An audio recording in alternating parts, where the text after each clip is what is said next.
Nehemia 11. Daftar penduduk Yerusalem dan Yehuda. Para pemimpin bangsa menetap di Yerusalem, sedang orang-orang lain membuang undi untuk menentukan 1 dari 10 orang yang harus menetap di Yerusalem, kota yang kudus itu, sedang yang 9 orang lagi tinggal di kota-kota yang lain. Orang-orang memuji setiap orang yang rela menetap di Yerusalem. Inilah kepala-kepala provinsi Yehuda yang menetap di Yerusalem. Sedang di kota-kota di Yehuda, setiap orang, yakni orang-orang Israel awam, para imam, orang-orang Lewi, para budak di bait Allah, dan keturunan para hamba Salomo, tinggal di tanah miliknya, di kotanya sendiri. Di Yerusalem tinggal orang-orang dari Bani Yehuda dan Bani Benyamin. Dari anak-anak Yehuda, Ataya bin Uzia, bin Zakaria, bin Amarya, bin Sefaca, bin Mahalaleel dari Bani Peres. Dan Maasea bin Baruk, bin Kolhoze, bin Hazaya, bin Adaya, bin Yoyarib, bin Zakaria, keturunan orang Syela. Semua Bani Peres yang tinggal di Yerusalem berjumlah 468 orang yang gagah perkasa. Dan inilah Bani Benyamin: Salu bin Mesulam, bin Yoed, bin Pedaya, bin Kolaya, bin Maasea, bin Itiel, bin Yesaya. Dan sesudah dia, Gabai, Salai, 928 orang. Yoel bin Zikri adalah pengawas mereka, sedang Yehuda bin Hasenua adalah wakil penguasa kota. Dari para imam, Yedaya bin Yoyarib, Yakin, Seraya bin Hilkia, bin Mesulam, bin Zadok, bin Merayot, bin Ahitub, pemuka rumah Allah. Dan saudara-saudara mereka yang bertugas di rumah itu, 822 orang. Pula Adaya bin Yoraham, bin Pelaya, bin Amzi, bin Zakaria, bin Pasyur, bin Malkia, dan saudara-saudaranya, kepala-kepala kaum keluarga, 242 orang. Dan Amasai bin Asareel, bin Azai, bin Mesilemot, bin Imer, dan saudara-saudara mereka, pahlawan-pahlawan yang gagah perkasa, 128 orang, dengan Zabdiel bin Gedolim sebagai pengawas mereka. Dari orang-orang Lewi, Semaya bin Hasub, bin Azrikam, bin Hasapyah bin Buni. Pula Sabetai dan Yozabab, kepala-kepala orang-orang Lewi yang mengawasi pekerjaan di luar rumah Allah. Lalu Matanya bin Mika, bin Zabdi, bin Asaf, pemimpin yang mengangkat nyanyian syukur dalam doa, dan Bakbukya, orang kedua di antara saudara-saudaranya, dan Abda bin Samua, bin Galal, bin Yedutun. Semua orang Lewi di kota kudus ada 284 orang. Para penunggu pintu gerbang, Akub dan Talmon, dengan saudara-saudara mereka yang mengadakan penjagaan di pintu-pintu gerbang, berjumlah 172 orang. Selebihnya dari orang-orang Israel awam dan dari para imam dan orang-orang Lewi ada di semua kota Yehuda, masing-masing di tanah pusakanya. Tetapi para budak di bait Allah tinggal di Ofel, Ziha, dan Gispa adalah pemimpin para budak di bait Allah itu.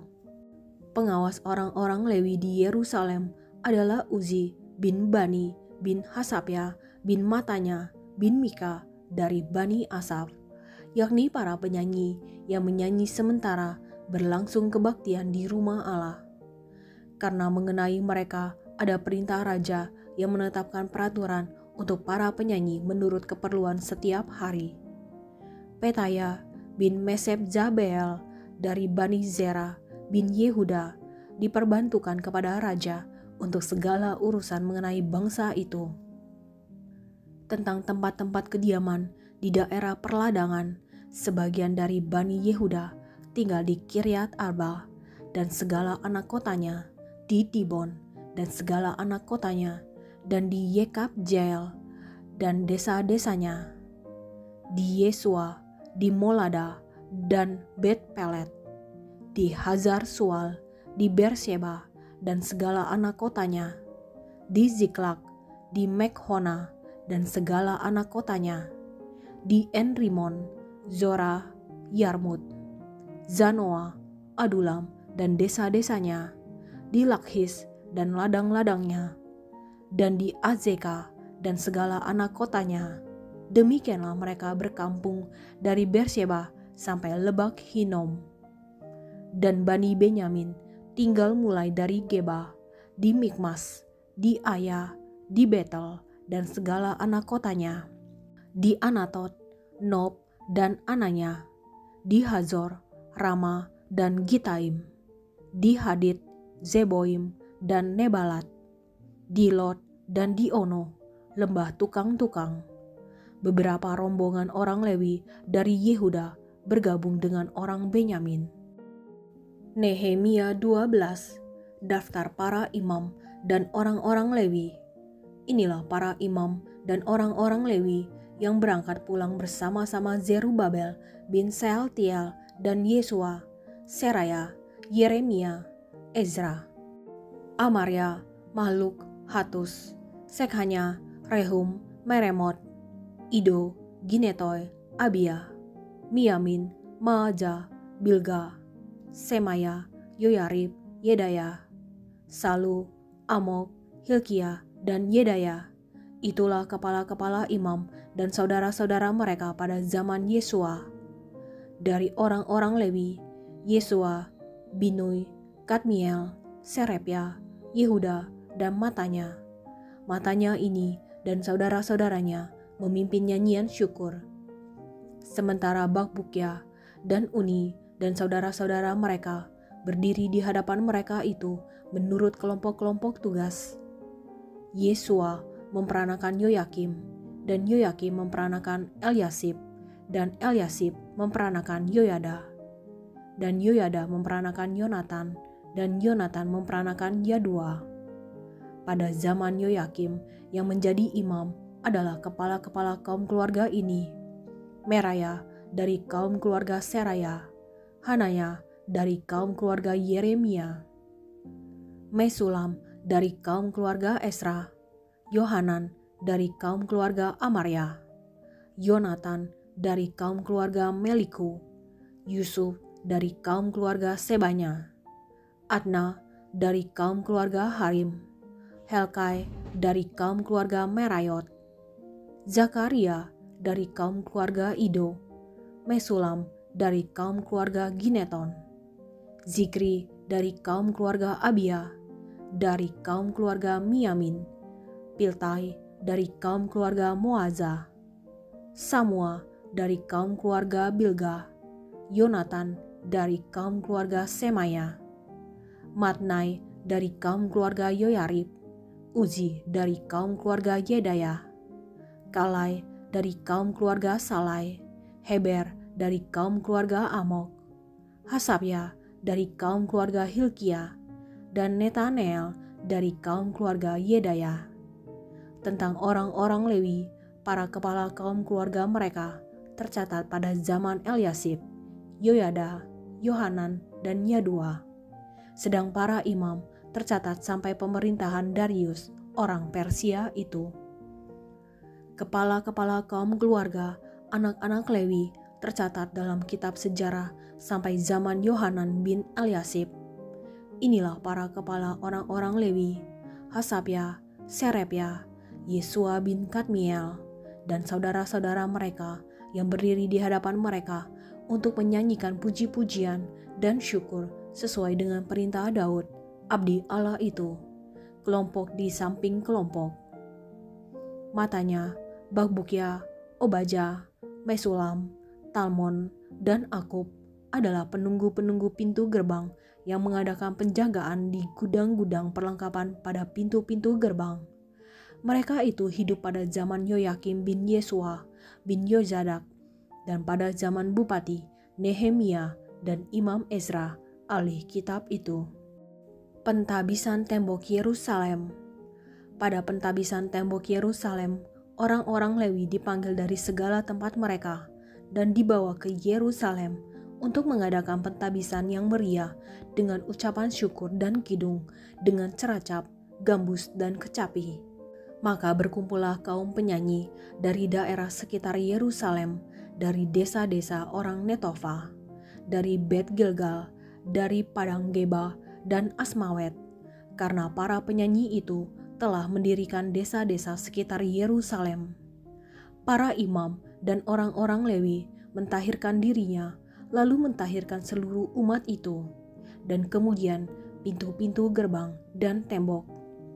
Lalu aku mempersilahkan para pemimpin orang Yehuda naik ke atas tembok, dan kubentuk dua paduan suara yang besar, yang satu berarah ke kanan di atas tembok ke jurusan pintu gerbang sampah.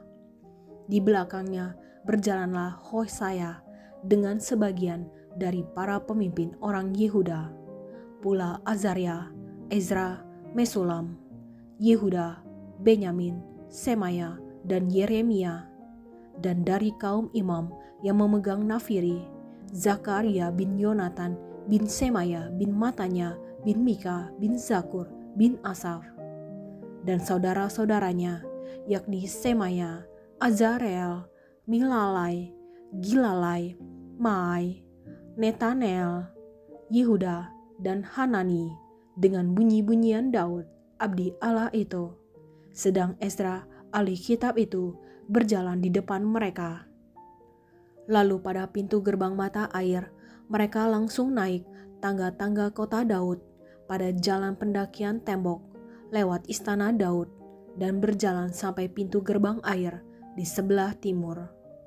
Dan paduan suara yang kedua berarah ke kiri, dan aku mengikutinya dengan sebagian dari orang-orang itu melalui tembok dan menara perapian sampai tembok lebar. Lalu kami melalui pintu gerbang Efraim, pintu gerbang lama, pintu gerbang ikan, menara Hananeel, dan menara Mea, sampai pintu gerbang domba. Mereka berhenti di pintu gerbang penjagaan. Kemudian kedua paduan suara itu berdiri di rumah Allah. Demikian juga aku bersama-sama sebagian dari para penguasa dan para imam, yakni Elyakim, Maasea, Minyamin, Mika, Elyoenai, Zakaria, Hananya dengan memegang nafiri, dan Maasea, Semaya, Eleazar, Uzi, Yohanan, Malkia, Elam, dan Ezer. Lalu para penyanyi memperdengarkan kidung di bawah pimpinan Yisraya. Pada hari itu mereka mempersembahkan korban yang besar. Mereka bersukaria karena Allah memberi mereka kesukaan yang besar. Juga segala perempuan dan anak-anak bersukaria, sehingga kesukaan Yerusalem terdengar sampai jauh. Jaminan hidup untuk para imam dan orang-orang Lewi. Pada masa itu, beberapa orang diangkat untuk mengawasi bilik-bilik pebendaharaan, bilik-bilik untuk persembahan khusus, untuk hasil pertama, dan untuk persembahan persepuluhan, supaya sumbangan yang menurut hukum menjadi bagian para imam dan orang-orang Lewi dikumpulkan di bilik-bilik itu, sesuai dengan ladang setiap kota.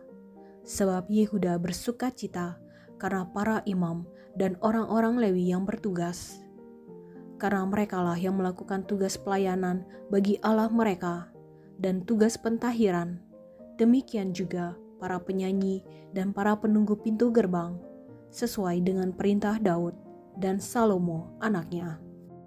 Karena sudah sejak dahulu pada zaman Daud dan Asaf ada pemimpin-pemimpin penyanyi, ada nyanyian pujian dan nyanyian syukur bagi Allah. Pada zaman Zerubabel dan Nehemia, semua orang Israel memberikan sumbangan bagi para penyanyi dan para penunggu pintu gerbang sekadar yang perlu tiap-tiap hari, dan mempersembahkan persembahan kudus kepada orang-orang Lewi, dan orang-orang Lewi mempersembahkan persembahan kudus kepada anak-anak Harun. Nehemia 13. Kesetiaan Nehemia kepada hukum. Pada masa itu, bagian-bagian daripada kitab Musa dibacakan dengan didengar oleh rakyat. didapati tertulis dalam kitab itu bahwa orang Amon dan orang Moab tidak boleh masuk jemaah Allah untuk selamanya, karena mereka tidak menyongsong orang Israel dengan roti dan air, malah mengupah Bileam melawan orang Israel supaya dikutukinya. Tetapi Allah kami mengubah kutuk itu menjadi berkat. Ketika mereka mendengar pembacaan Taurat itu, mereka memisahkan semua peranakan dari orang Israel.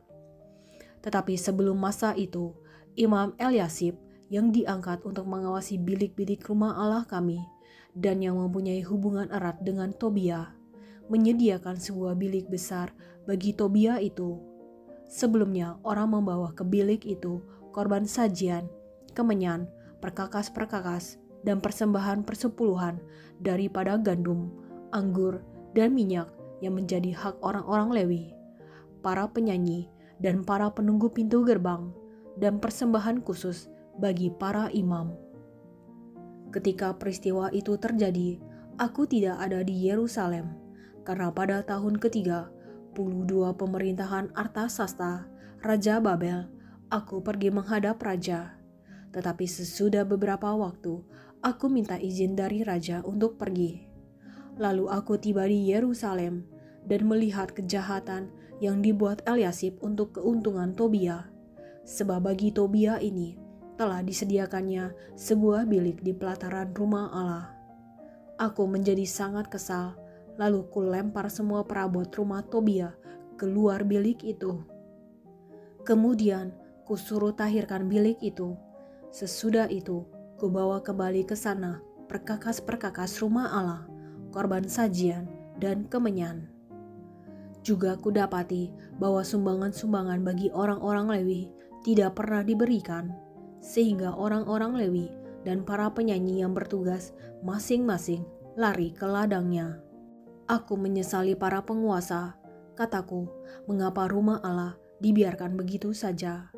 Lalu kukumpulkan orang-orang Lewi itu dan kukembalikan pada tempatnya. Maka seluruh orang Yehuda membawa lagi persembahan persepuluhan daripada gandum, anggur, dan minyak ke perbendaharaan. Sebagai pengawas-pengawas perbendaharaan, kuangkat Imam Selemia dan Zadok, seorang ahli kitab, dan Pedaya, seorang Lewi. Sedang Hanan bin Zakur bin Matanya diperbantukan kepada mereka, karena orang-orang itu dianggap setia. Mereka diserahi tugas untuk mengurus pembagian kepada saudara-saudara mereka. Ya Allahku, ingatlah kepadaku karena hal itu, dan janganlah hapuskan segala perbuatan bakti yang telah kulakukan terhadap rumah Allahku dan segala pelayanan di dalamnya. Pada masa itu, kulihat di Yehuda orang-orang mengirik memeras anggur pada hari Sabat, pula orang-orang yang membawa berkas-berkas gandum dan memuatnya di atas keledai, juga anggur, buah anggur, dan buah ara, dan berbagai muatan yang mereka bawa ke Yerusalem pada hari Sabat. Aku memperingatkan mereka ketika mereka menjual bahan-bahan makanan. Juga orang Tirus yang tinggal di situ membawa ikan dan berbagai barang dagangan dan menjual itu kepada orang-orang Yehuda pada hari Sabat, bahkan di Yerusalem. Lalu aku menyesali pemuka-pemuka orang Yehuda. Kataku kepada mereka, kejahatan apa yang kamu lakukan ini dengan melanggar kekudusan hari Sabat?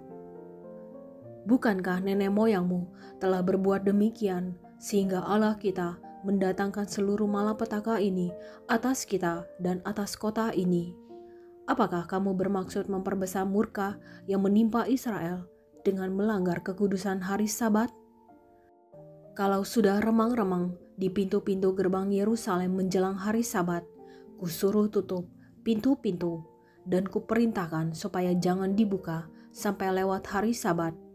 Dan aku tempatkan beberapa orang dari anak buahku di pintu-pintu gerbang supaya tidak ada muatan yang masuk pada hari Sabat. Tetapi orang-orang yang berdagang dan berjualan rupa-rupa barang itu kemudian bermalam juga di luar tembok Yerusalem 1-2 kali. Lalu aku memperingatkan mereka, kataku, mengapa kamu bermalam di depan tembok? Kalau kamu berbuat itu sekali lagi, akan kukenakan tanganku kepadamu.